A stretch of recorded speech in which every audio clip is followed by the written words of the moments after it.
and welcome. This is another Confessions podcast from your friends at BBC Radio 2, where listeners get up to bad things and then write in and tell me about them. And then you just say, nah, don't forgive.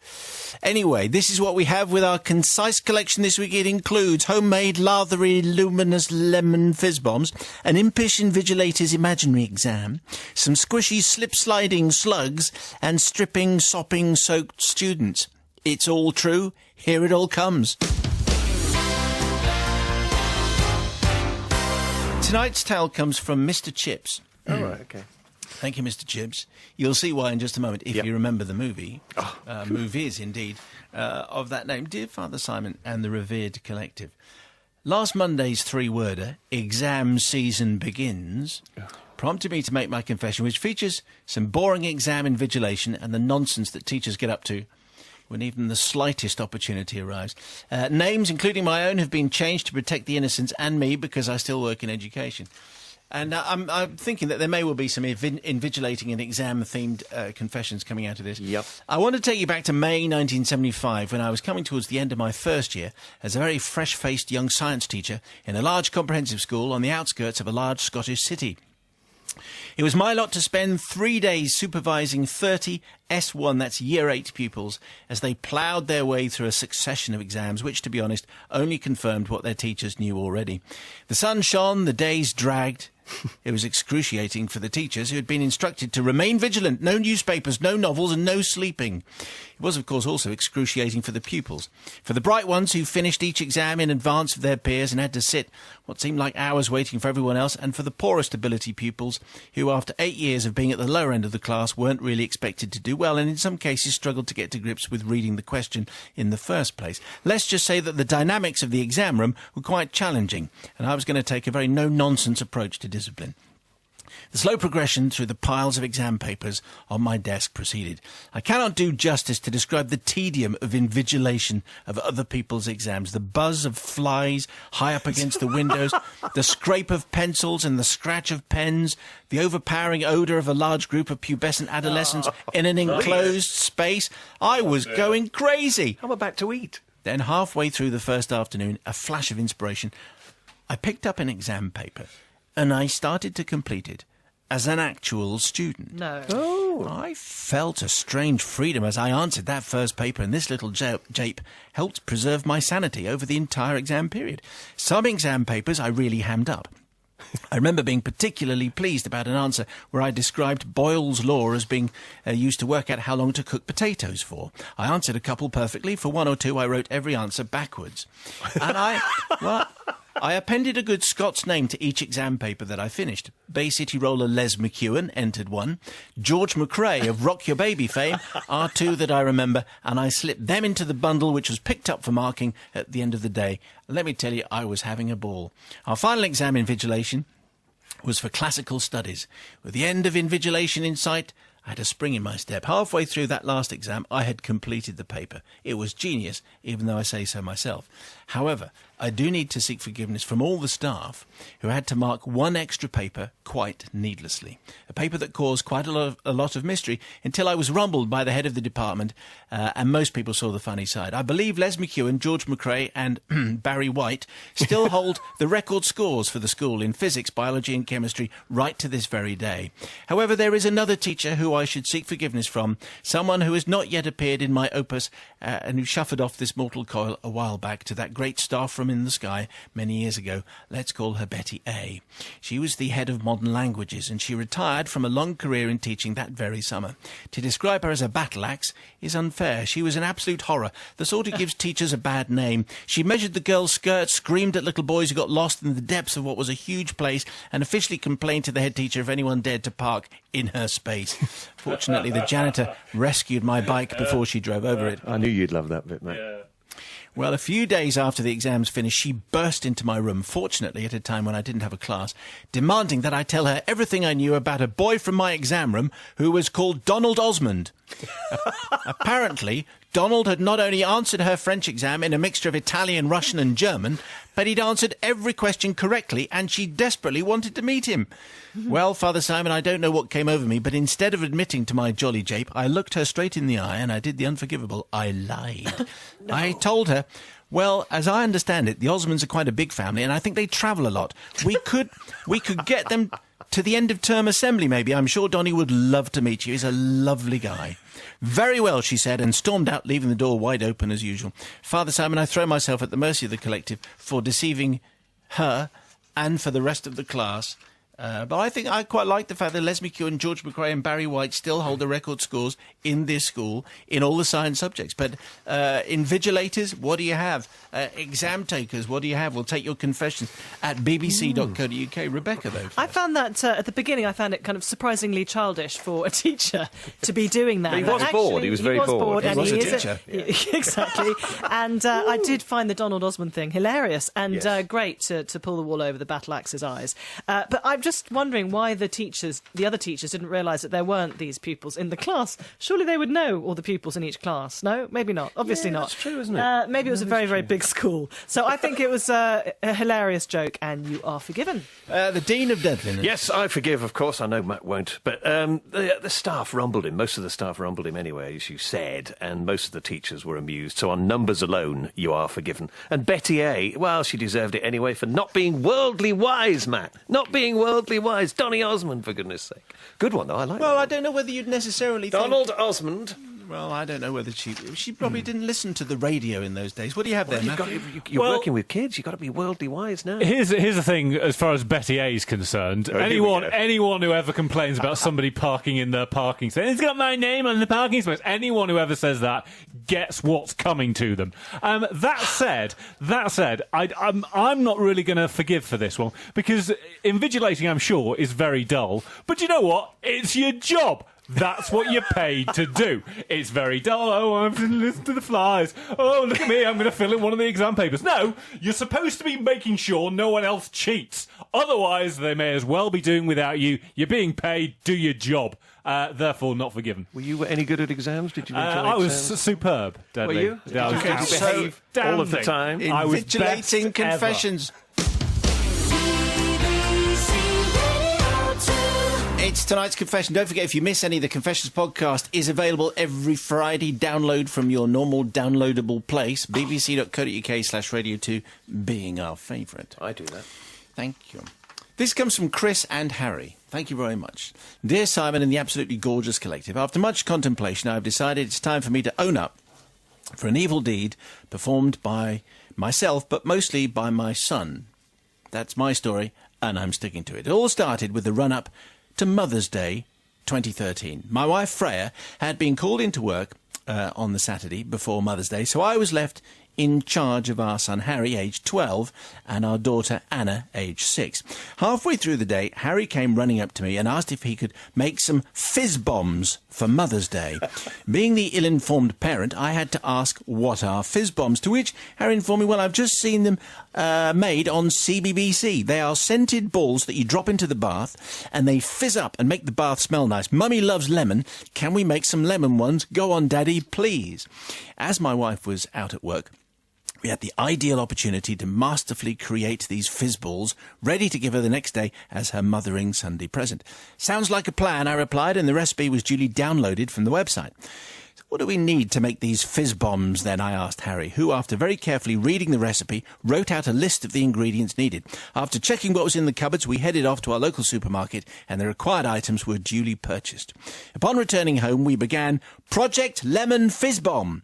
Harry read out the instructions as I poured the ingredients into the mixing bowl as required. First, the bicarbonate of soda went in, followed by cream of tartar, and then essence of lemon. Finally, Harry informed me that I needed to add just a few drops of yellow food colouring to give it a beautiful yellow colour.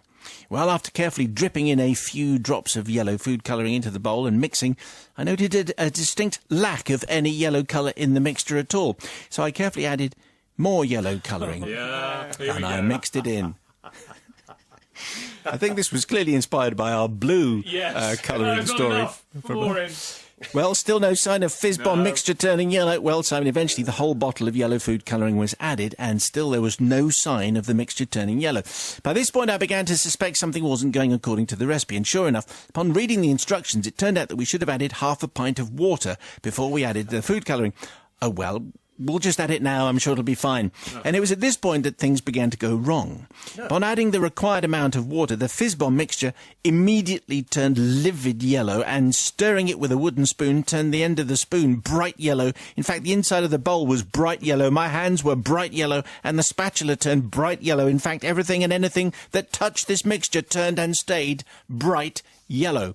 As we had used all the ingredients, we couldn't make any more mixture, as it was now too late to get another Mother's Day present. Don't worry, I say to Harry, it'll be all right when it's dried. And we then proceeded to mould it into perfectly sized fizz bomb balls, and we put them in little paper cups and left them to dry. Upon returning home, my wife asked why Harry and I both had yellow stained hands, and I had no option but to explain to my dear wife about the fizz bombs and the recipe error. "Well, you can't give them to me, because they'll turn the bath and me yellow. You'll have to throw them away," she informed us, rather disappointedly, I think. So that was that, and she ended up with a bar of chocolate or something. So it was on Mothering Sunday. Our thoughts turned to Harry's birthday party that was to be held the following Sunday at the local bowling alley. As we were discussing the party, Harry asked if his guests would be getting a going-away present. You know, a party bag. "Because I want to give everyone a present just for coming to my party," he said, generously. And it was at this very moment that both Harry's and my eyes landed on the now dried yellow fizz bombs sitting on the radiator from the day before. I smiled at my son, and my son smiled at me. Yes, it was at that point our evil plan was hatched. The following Sunday, as my wife was busy with our daughter, it was up to me to supervise the party. After the birthday bowling was finished, Harry presented each of his guests with a lovely yellow fizz bomb to relax in the bath with. As each guest was given their present, both Harry and I had smug smiles on our faces, knowing that they would all fall for our harmless practical joke. All his guests were very impressed, and off they went.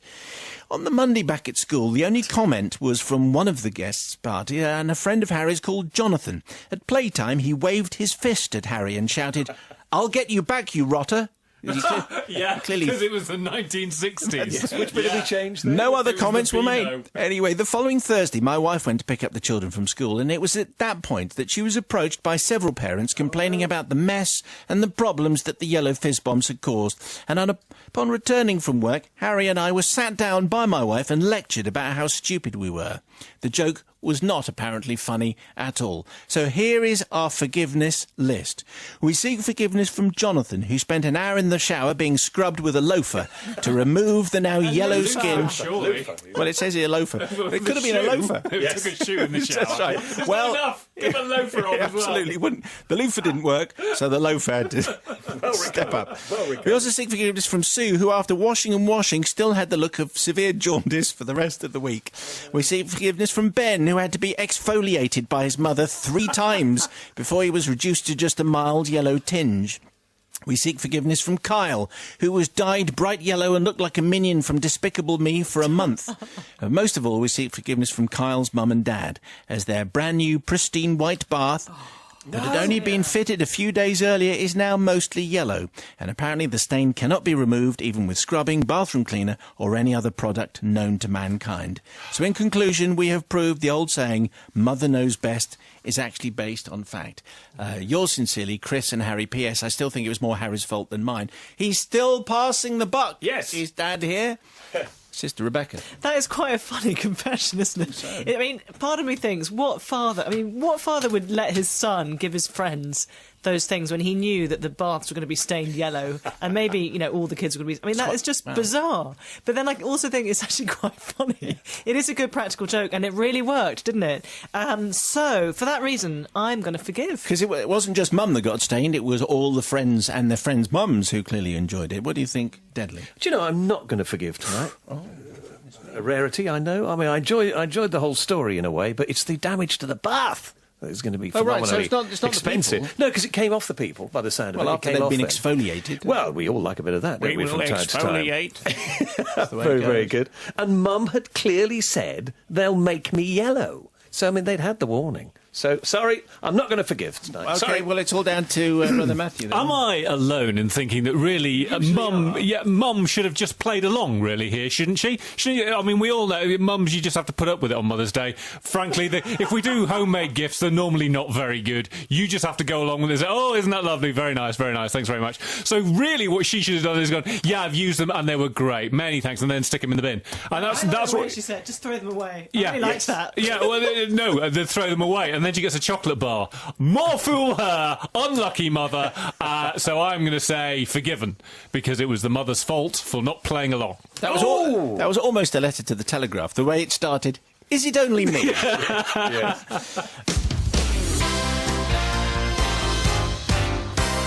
Hey, well, look, it's tonight's Drive Time Confession. It comes from Liam. Liam, thank you very much indeed for tonight's story. Might not go down terribly well if you're eating, but anyway, I'm just warning you as we move into confessional time. Thank you. Dear Father Simon and the Holy Collective, I beg forgiveness for a crime committed many years ago, but which has haunted me ever since. Let me take you back to 1990. I was a bright young thing living in a shared house in Shepherd's Bush.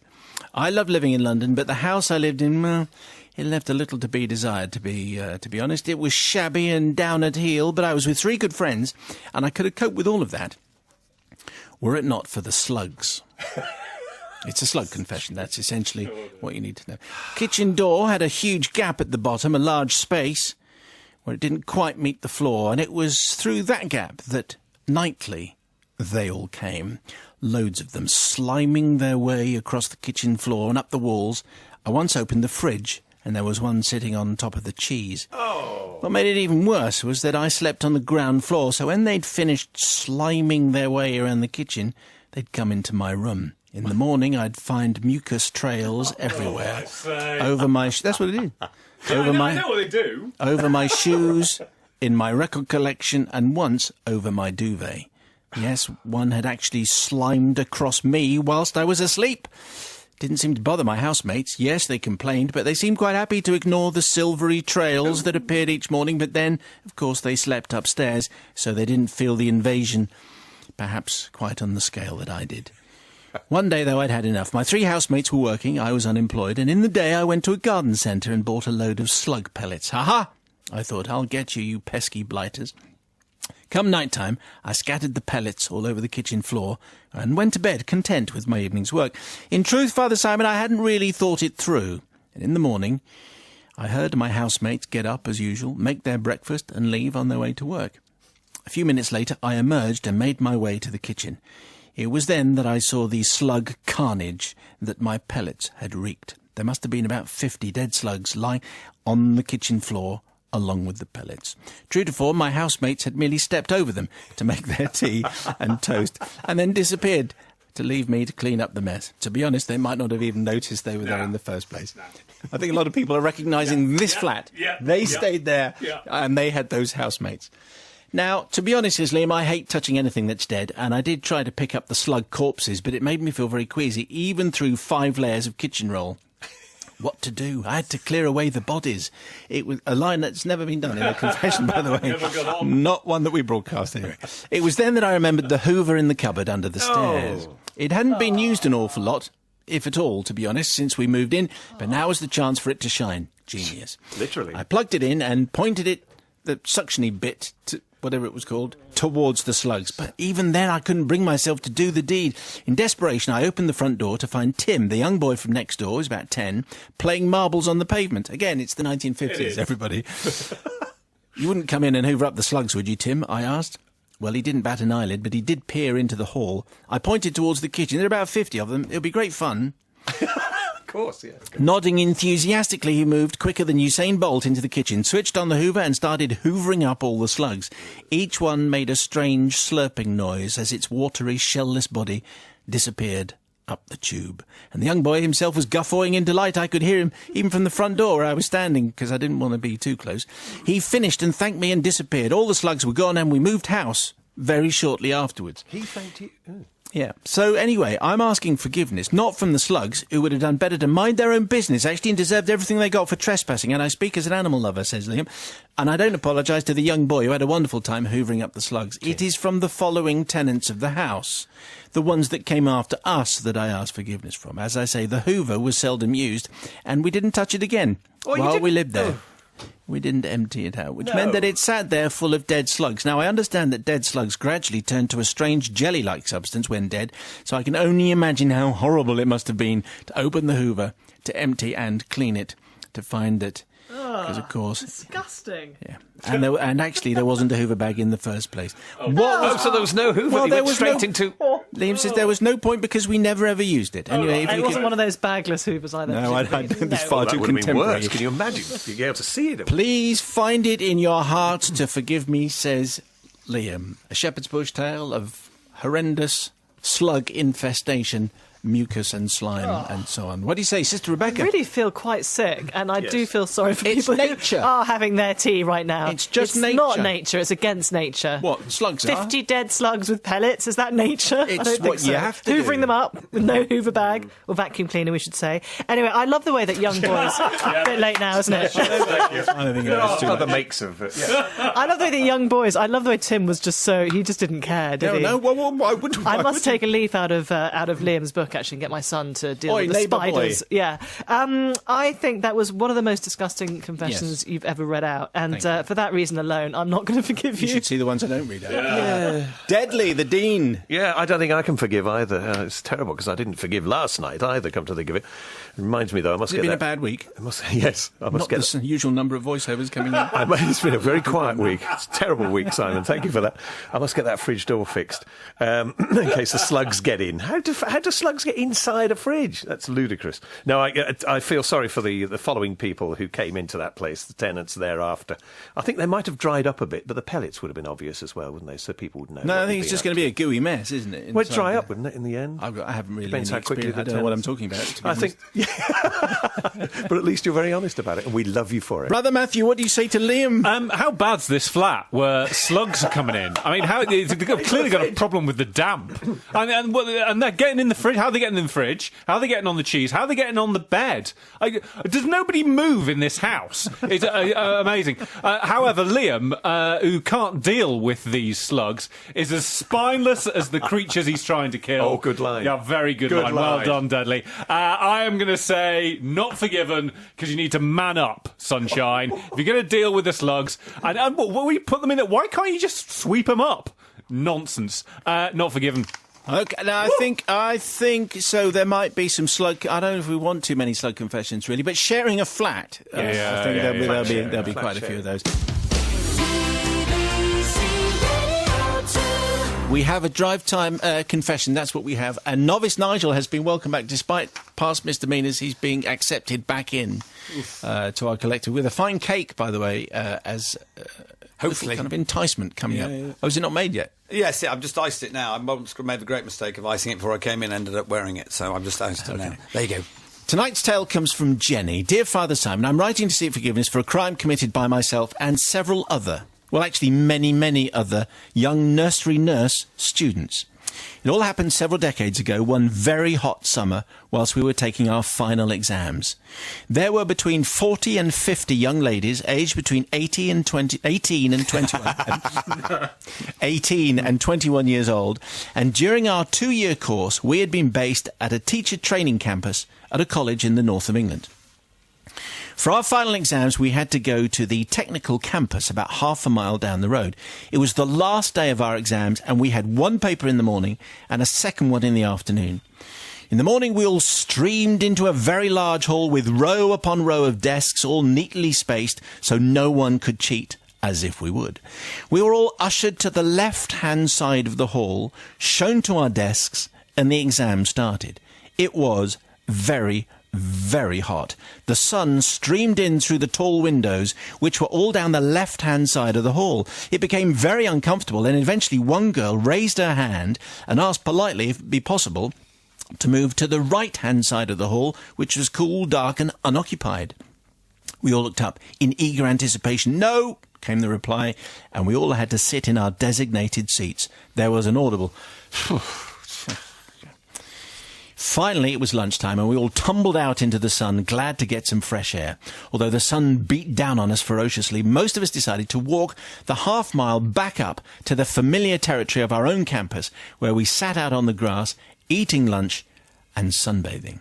Time ticked by quickly, and all too soon it was time to head back for the last exam ever. It was about this time that we realised the sun had vanished, and instead the sky was now filled with enormous black rain clouds. Huge penny spots of rain began to fall, and very quickly the heavens opened, and there was a deluge of rain. All coats, jackets and sweaters had been left hanging on the backs of our designated chairs back in the hall. We had nothing to keep us even remotely dry.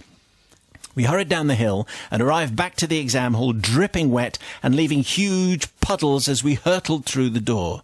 We all looked as though we'd been in the shower fully clothed, our hair dripping down our faces and clothes completely saturated.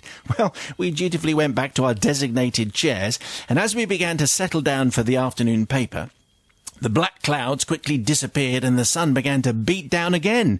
How glad we were to be on that left-hand side of the hall now.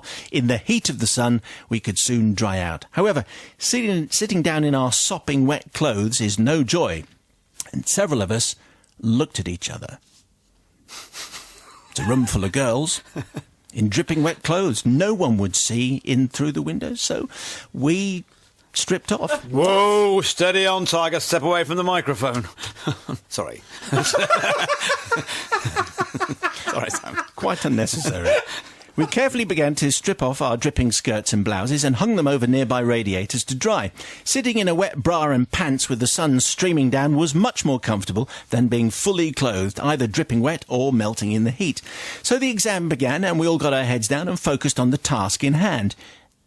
And then something unimaginable happened. The reason why the right-hand side of the hall had been off limits quickly became clear. The door to the hall opened, and in streamed all the young male engineering students to take their final exam. Oh my goodness, we're in the middle of our exam. We were not allowed to go and retrieve our clothes from the radiators. We just had to sit there, half naked, and finish the exam. So obviously, Father Simon, I ask for your forgiveness. Not for stripping off. I don't think anybody could have sat an exam so completely saturated through to the skin, and it's not against the rules. But for the young engineers sitting their final exam surrounded by half-naked nubile young women trying their hardest to focus on the paper in front of them, but failing miserably, especially when our exam finished and we all silently got up and began retrieving our clothes and redressing in front of them. Ooh. We all passed our final exams, but I'm not sure how the young engineering students got on. You can just imagine them trying to explain why they couldn't. Well, I was trying, but I hope after all this time, you and the team find it in your hearts to forgive. Yours sincerely, Jenny.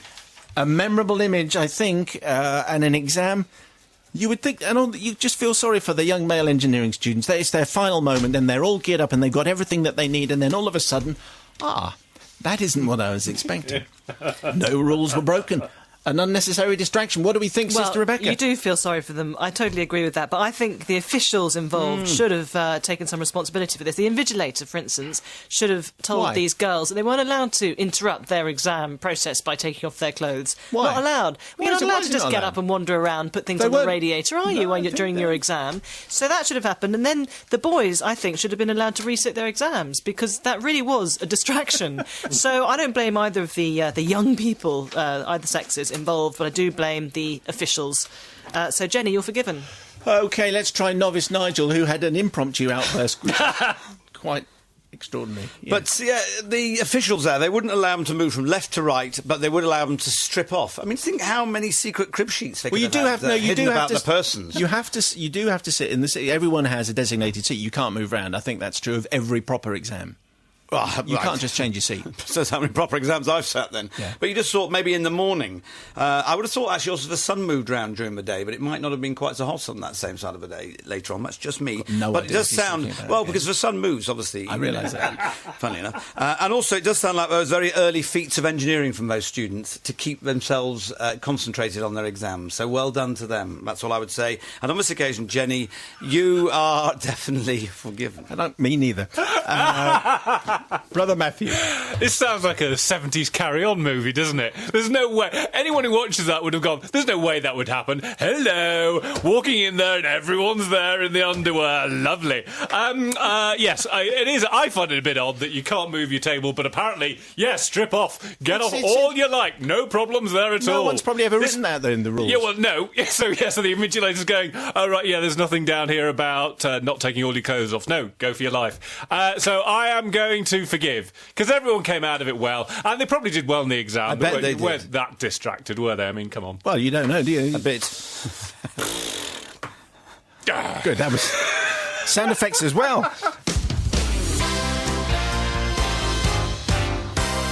Well, they were this week's confessions, a pretty good bunch. I hope you'll agree. Send in your own, please. Maybe inspired by some of those. confessions@bbc.co.uk. There won't be one next week, because we're having a wee break, but there will be in a fortnight. Thanks for listening.